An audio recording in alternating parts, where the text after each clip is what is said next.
Hey everyone, and welcome to today's Explainer. We are unpacking a seriously fascinating breakdown of the Detroit Lions offseason, and man, what a roller coaster it's been. We're going to look at exactly how a team goes from the absolute peak of their division straight to the very bottom, and more importantly, what the front office is trying to do to fix it.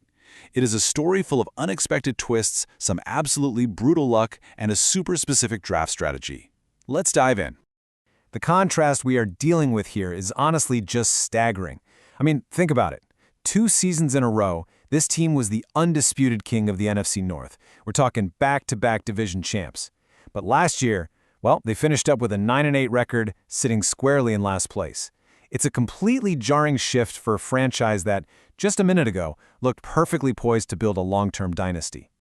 So you really have to ask the obvious question. How in the world does that happen? How does a back-to-back champion just plummet to the bottom of the standings in a single season? Well, the source material we're analyzing today points directly to 2 massive roadblocks that completely derailed all of Detroit's momentum. Section 1. The Fall from Grace. Okay, the source analysis takes a remarkably strong stance right out of the gate here.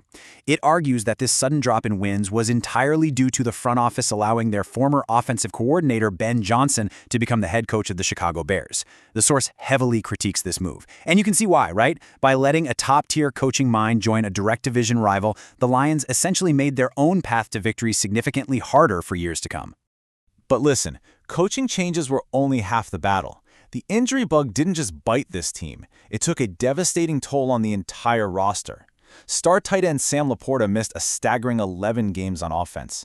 And honestly, it might have been even worse on the defensive side of the ball, where 3 of the 4 starters in the secondary suffered significant injuries. When you lose that much starting talent, surviving a grueling NFL season becomes almost impossible. So building functional depth wasn't just some nice-to-have goal for this year's draft. It was the absolute mandatory theme. Section 2. Rebuilding the Trenches. To fix this massive problem, Detroit implemented a concerted, really deliberate strategy to reinforce the physical foundation of the roster. From the first round all the way down into the 7th, the Lions just kept going back to the offensive and defensive lines.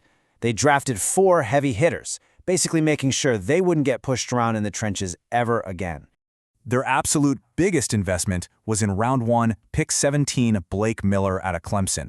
And when I say biggest, I mean that literally. Standing 6'6" and weighing in at 317 pounds, Miller was a 4-year starter. The guy is massive, he brings a ton of experience, and the analysis projects that he is going to step right in and start immediately at right tackle as a rookie.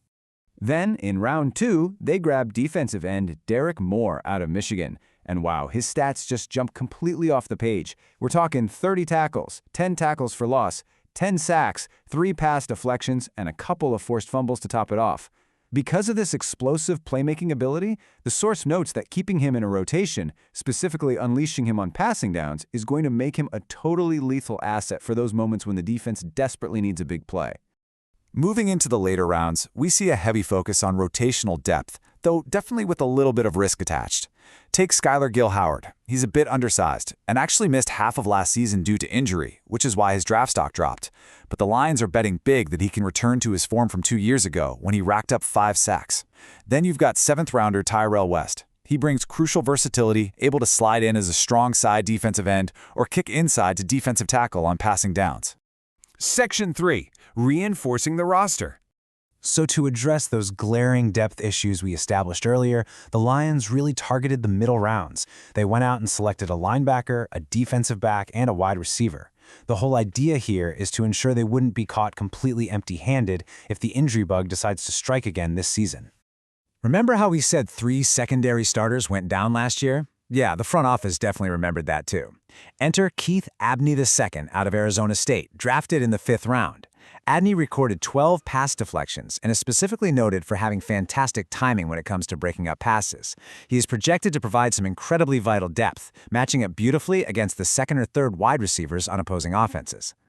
Also in the 5th round, they added wide receiver Kendrick Law from Kentucky. Law brings tremendous versatility to the table. He put up over 500 receiving yards and even chipped in over 50 rushing yards. The source notes that because the Detroit coaching staff absolutely loves to dial up trick plays on offense, Law's totally unique skill set plus his potential utility as a returner make him a fascinating fit. He is going to fight hard to see the field. Finally, in the 4th round, they secured linebacker Jimmy Rolder, adding some much-needed depth to the inside of their defense. And, as the source playfully points out, considering they drafted both Rolder and Derek Moore from the Wolverines, it certainly looks like the Lions front office spent plenty of time watching local Michigan tape this offseason. Section 4, the final draft grade. To really understand the final grade here, we have to revisit the overarching thesis of the source material. Basically, every single pick in this draft was functionally about survival. It was entirely about defining and acquiring depth to counter the kind of catastrophic injuries that totally ruined their previous season. So the ultimate question hanging over this entire front office strategy is this: did they actually do enough? Did these specific picks fundamentally change the trajectory of the franchise to help them finally climb out of last place? Well, according to the analysis, the result is a frankly average grade of a C. Yeah, just a C. While they definitely found players that will potentially add to the overall team, it is super clear the source views this draft as a pragmatic patch job rather than some dazzling, transformative masterclass. Which leaves us with this final, really provocative thought. If the Lions draft was just average, will a C-grade class actually be enough to overcome a brutally competitive NFC North, especially now that they are actively competing against their former offensive mastermind, Ben Johnson? It is a massive hurdle, and how these rookies perform under pressure is absolutely going to write the next chapter of Detroit's story. Thanks so much for joining me for this explainer, and I highly encourage you to keep following this fascinating roster battle.